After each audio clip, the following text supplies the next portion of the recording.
ಮೇಲೊಂದೆಜ್ಜೆಯ ನಿಕ್ಕುತ ಗೆಜ್ಜೆಯ ಕಾಲಿನ ನಾದವ ತೋರುದ ಸಜ್ಜನ ಸಾಧು ಪೂಜೆಯ ವೇಳೆಗೆ ಮಜ್ಜಿಗೆಯೊಳಗಿನ ಬೆಣ್ಣೆಯಂತೆ ಭಾಗ್ಯದ ಲಕ್ಷ್ಮೀ ಬಾರಮ್ಮ.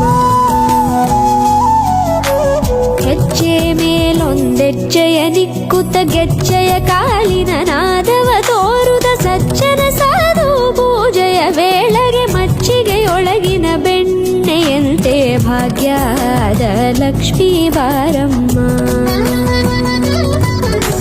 ಕನಕವೃಷ್ಟಿ ಕರೆಯುತ್ತ ಬಾರೆ ಮನಕ್ಕೆ ಮಾನವ ಸಿದ್ಧಿಯ ತೋರೆ ದಿನಕರ